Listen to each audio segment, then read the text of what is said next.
All right, what's good, guys? My name is Ted, and if you don't know me, I run an Etsy 3D printing business, making about $500 to $700 a month in sales, as you can see here. And today I'm going to be breaking down my journey from selling 3D prints in the past year or so I've been doing it, and my advice if you were to start, some of the things that work, some of the things that didn't work out great, and yeah, overall what I would do if I was starting from scratch. As you can see here, I just have one 3D printer. I'm not like other YouTubers who have a giant wall of 3D printers behind them. I just have one 3D printer and I'm able to make it work, make $500 to $700 a month in total sales. Nothing crazy, but it's some solid side income, something you can spend on hobbies, maybe going to the restaurant a couple more times a month, things like that. It buys that freedom. And that's why I enjoy the side hustle because it's not a lot of time of commitment. So I only have three different products on my shop that I've designed and only work 1 to 2 hours a week on this side hustle, and I'm able to generate that much income. And you only need one printer and a few successful products to get started. So, what the thing I think really helped me out a lot with my shop is I focused in on the idea at the start. I didn't really focus a lot on what printer to get. I didn't focus on the different CAD softwares, and I didn't focus too heavily on the different platforms. But what I did focus on heavily was the idea for my products. You can spend a lot of time researching the perfect printer, the right CAD software, the right platform to sell, but in the end, the idea is the thing that is the most important. If you have a bad idea, you're just not going to sell your products, even if you have the best 3D printer, if you have the best modeling software, if you're on your ideal platform for your customers. That product idea is what is the most important. And I like to think about this, if you're a chef, the world's best chef in the best kitchen in the world, if you have crappy ingredients that are rotten, you're still going to have a bad shop. You're not going to make any sales. You're going to get bad reviews. I mean, it's the same thing when starting this type of business. You really need to focus in on those product ideas and create something new. Now, I know a lot of other people will have shops where you create, you pick other people's STLs, you buy STLs, you download them, see what's popping. But in my opinion, you shouldn't be doing that. You should be making your own designs. And I like to think about it like this. If you were going to go fishing, would you rather choose right here, the crowded lake where hundreds of other people are fishing? And sure, there are more fish to catch, but it's way more competitive. Or would you fish in the pond that's maybe in your backyard? You've been going there your whole life. You know where to catch those fish, the best fishing spots. Like the back of your hand. Would you rather sell, or I guess, would you rather catch fish here, or would you do it in the crowded lake? Me personally, I'm going to do it right here. I'm going to go to the pond right next to my house and not have as much competition. It may take some more work to get there. You might have to go off the beaten path to get to this pond, but in the end, you're going to have way more of an easier time to catch those fish. And obviously, by fish, I mean customers, by creating your own products and selling those own products instead of going here. You're going to be better than 99% of people when you design these products that are truly unique instead of something that is just the same and super competitive, like the articulated dragons of the world, the things that people have been selling forever, but you're just going to have way too much competition. And the other thing about that is you're going to always have to keep up with them. If a new product comes out that's better, you're going to have to be on the watch out. But if something, if somebody's listing does better than yours because they optimize for better SEO, it's going to replace you. Or if it's trendy, a lot of the fidget toys are very trendy. They're cool for maybe a week or two and then it's gone. You're going to have to constantly be researching and updating it. Whereas here, for my example, I only have, like I said, three different products. The designs are sustainable. I only have to find that winning product one time and I can just keep up with that. It's not something that you're always keeping up on, which is super nice. So we'll walk through that first product here, the pattern weight. Now, this is my most successful product and it's pretty simple. I mean, it's literally a circle with a triangle on it. It's nothing super complicated. And, that kind of ties back to this point here with the CAD software. Like, you don't need the best CAD software in the world. It's the idea that matters. I mean, this is the most simple idea, but it solves a problem. You can see here, this is the result. I've sold a total of $5,100 in total revenue in the year so I've been running my Etsy shop because it solves a problem. Now you're probably asking, what is that problem that it solves? And the problem that it solves is right here. So I am a sewist. I love to sew things together. I have a background in apparel design, and that's really where I find a lot of my products is in that niche specifically because I understand it deeply. Like the fishing pond, I understand the problems I run into when I'm doing this activity, the day-to-day struggles, and this is what helped me identify that problem. So when you're trying to sew something together, you have to have different fabric pieces, much like a blueprint to a house. And when you're cutting that out, you're going to have these different pattern pieces, but sometimes I noticed that they bow up and they're not laying flat on the fabric, as you can see here. Now, there are things that have already existed, such as the pattern weight here. I mean, this is the main pattern weight that people usually get, but the corners bow up still. It still has a problem. It's not triangular, it's not pointed. So I thought I got this new 3D printer kind of as a hobby purchase, something I thought I could use, maybe make a couple organizational things around the house, start some fun projects. But I'm like, oh, this would be kind of cool to solve that problem with a 3D printer product. And I've been watching, some YouTube videos on people who run 3D printing businesses. And I was like, I don't know if it's going to work fully because they have a giant setup. They have so many printers, but I just said, why not? This is a cool idea. I used it for a while. I'm like, I love using this product. Why not start selling it? And you can see that kind of demonstration here in the video, but I digress. It solves a problem. It's simple. I simply just innovated upon the product. And I like to call this design method the micro innovation mindset. So, what that is taking an existing product and then solve exactly what it misses.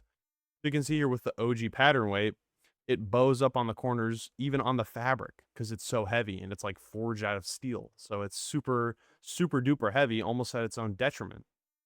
And you can get these DIY pattern weights here where they hold it down. But like even you see here in this example photo I just found on Google Images, you can see that the corners are bowing up. They're not completely flat, even right here, down here. So it already is like a flawed product. There needs to be a solution for that. And sometimes people, they'll just use like coffee mugs or books. Like I know I did this personally. And I think that's the most powerful part about diving into your interests and your niche when designing products is the problems that this runs into. The very niche and very specific problems that you run into, and therefore people will buy it because you understand that problem deeply. So the problem I had, weights do not hold the pattern corners flat, and the existing product does the job, but not completely. It does the job. Like it holds this pattern piece down, especially with these like DIY ones, but it can be better. So I innovated upon that. And it literally took me 15 minutes in CAD to do this. It's like I said, like it's literally just a circle with a triangle. It's nothing crazy, but what made it so successful is understanding that niche and the problem that it's solving. Even though it's such a simple shape, it's such a simple product, but when you understand your niche, the product problem you're running into, you can make a successful product. And I think a lot about the AirPods for this example. The AirPods versus the OG wired headphones, which they're great, but when you use them after, maybe you lost your AirPods or something, you realize how good you had it. And using the wired ones before, if you're going to the gym, you have to deal awkward, like put it under your shirt and put it in your ears. But with the AirPods, it's like, oh, I just pop them in and they're ready to go. They're much better and they're way more convenient. I think a lot about the pattern weight in this example. This is the classic. The pattern weights here, people have been using them forever. But when I innovated for this product here, it's like, whoa, this is kind of different. It's way better, and I use the abilities of the 3D printer to make it better. And what I mean by that is I made these much cheaper here. They're way less dollars. So I think I'm selling these for $18.99. And the OG pattern weights here, like they go for like 75 for a set of three because it's actually like forged in steel and everything. And I just put washers inside of here to add to the weight. You got to get crafty in that way, but it's much cheaper. It's a better product. So it's a no brainer that people are going to want this product. It's just better and it's cheaper. And I know the AirPods are way more expensive, but at least it shows, it's better, it innovated. It's still taking that original concept, but just taking it further and using those advantages of the 3D printer. And I know I dive into more specifics in some of my other videos about how I design my products successfully. The other big thing I found was running sales really helped out my store. Even doing like a 25% off sale and setting the price to a higher price. Like I know I want my price to be $18.99, so I'll just make the OG price $24.32 and run a sale. That's a small thing, but it definitely helps out. The other thing that I think really helped out with my whole shop is creating these gift listings. And you can see that here if I can go back. So for the pattern weight, this is the normal listing here. This is the listing that sewists are going to find. But this is a listing that is my gift listing, and that has $1,000 in total revenue that I would have totally missed out on if I didn't have this gift listing here. And all it is just targeting a whole new audience for your gift. So think about the people who are purchasing your product, and maybe somebody will purchase that product for them as a gift. So a lot of my customers, it's in the sewing niche. So naturally, a lot of women will be purchasing my products. So maybe their husband will be buying them a gift, for example.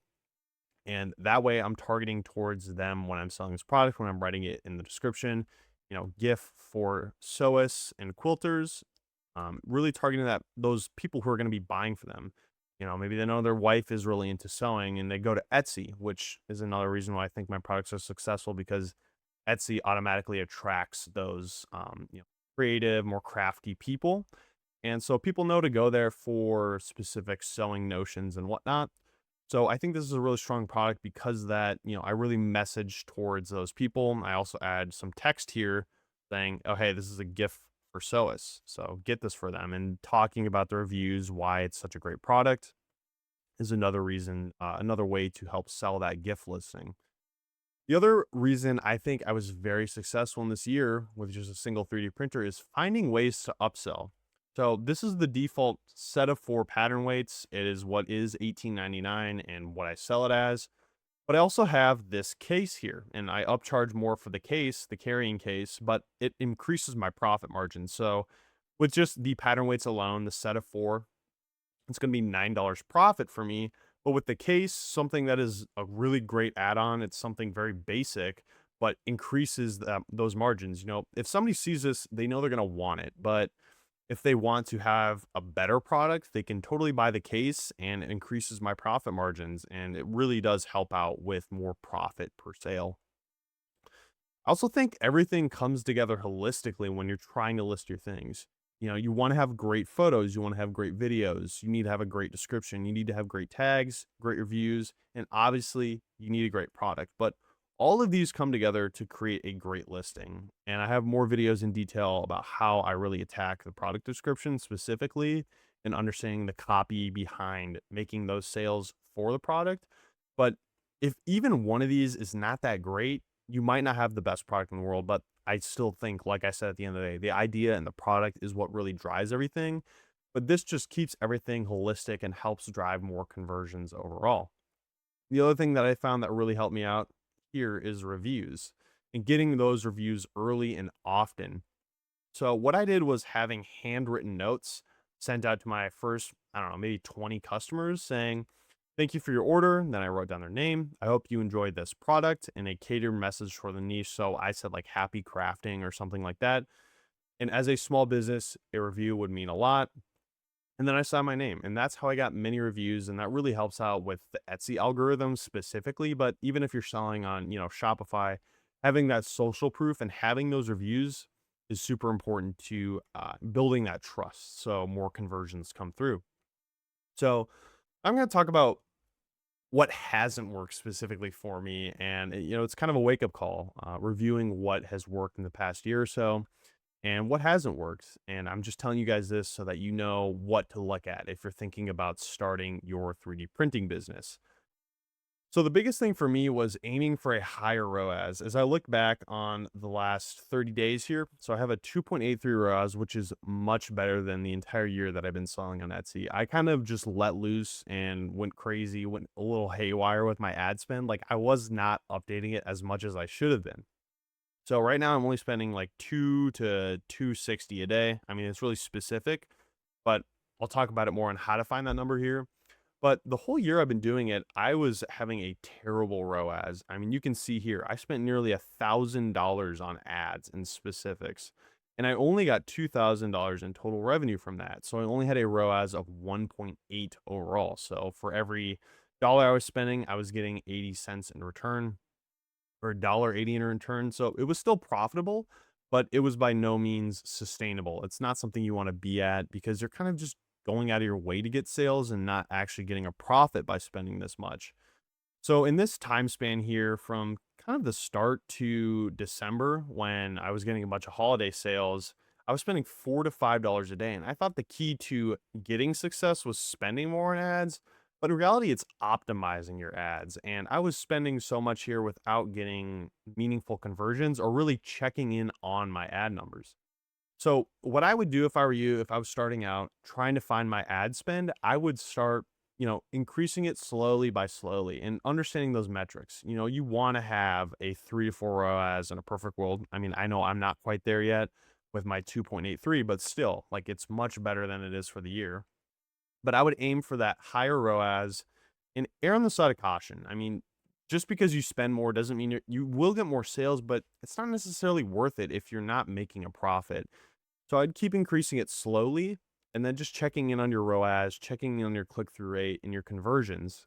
And sometimes it doesn't make sense to, push it all away. And especially if you're spending at a certain level where you're not going to that capped limit, that means you just don't have enough interest in that product to keep pushing that amount of ad spend. So in a perfect world, you're hitting that limit you set each day. So like for me, I have $2 right now and I'm hitting that every single day because I know people are gonna be clicking on my products. And that's the other thing, very, monitor the products you have on your ads. If you've been running ads for like 3 months and that product is still not successful, it might not be worth it to just keep running ads. Maybe just let it sell organically and there might not be enough interest. You might just have to move on and make something new and see if that has enough interest. So being really just proactive with it and not letting loose and letting go. I think that was my biggest L of the whole year is just setting it once and forgetting about it. But you want to be proactive and checking in on your ads consistently. And ROAS is much better than click through rate because that's the actual money you're spending. People can click on your ads, but they can also not buy them, not buy the products. So at the end of the day, really pay attention to that ROAS and making sure that you're hitting it. And I'm not saying like click through rate is not important, but ROAS is the biggest indicator for me if the ad is performing well or not.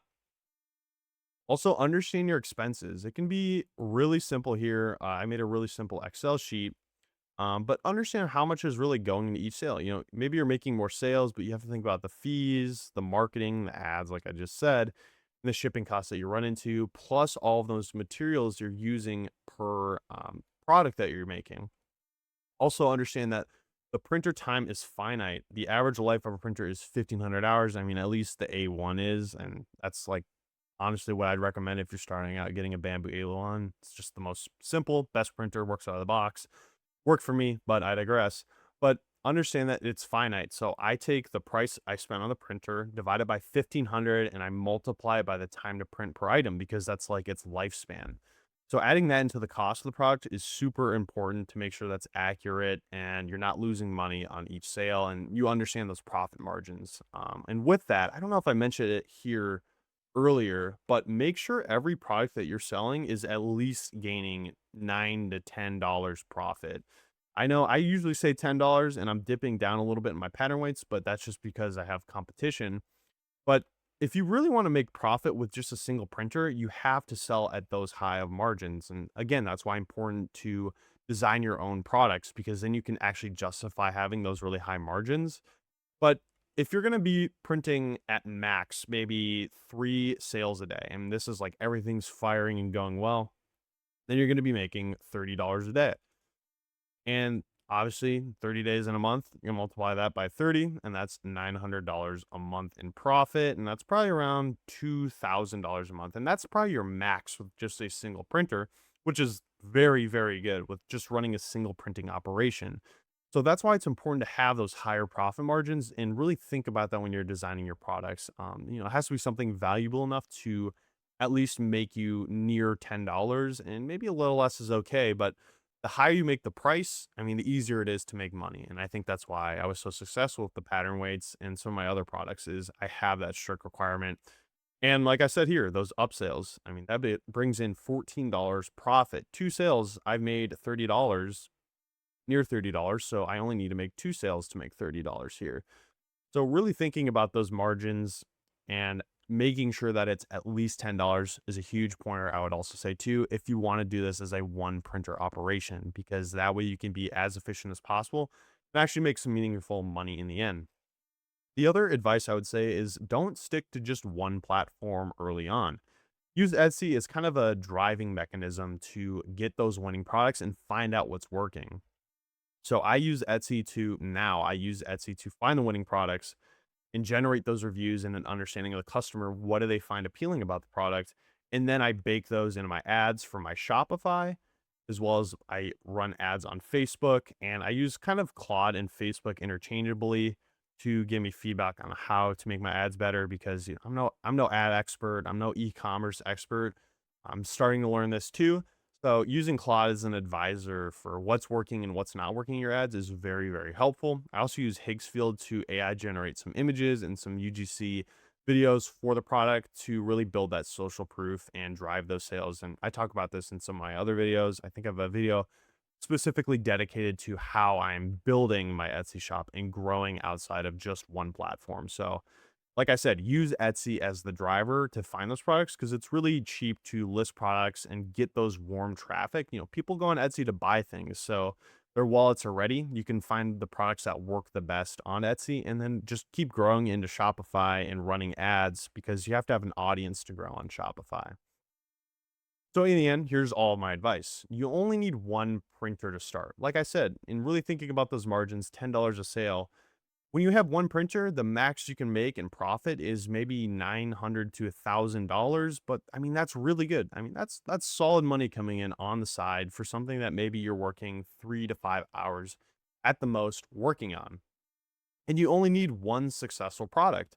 For me, that was the pattern weight, and that's been the most driver for my sales, but I know it's super successful and I can go on to other platforms like Shopify and run ads and expand that reach to find other people to look at my products. And, I say more ads and trust me, like I'm thinking about this here, calming down with the ad spend, not letting it go loose. I'm being proactive. And I think that's the biggest thing to take away here.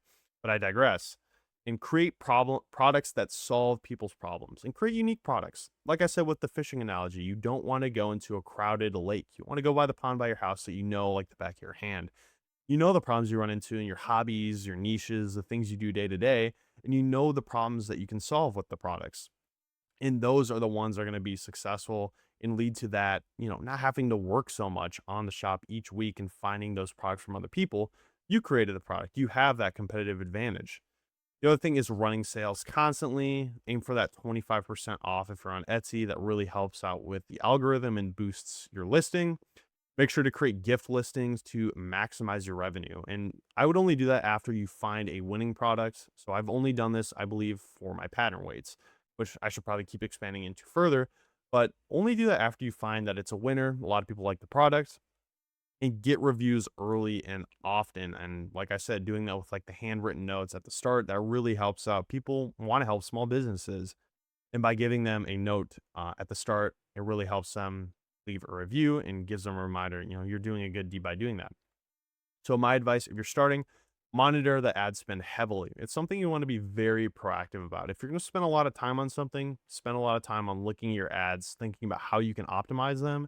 And I know I've talked about this in other videos, but connect it with Claude, for example, to give you feedback on your ads, what you could be improving, and really understand and track your costs, not only for tax purposes, but also for, tracking the profit. How much are you making at the end of the month?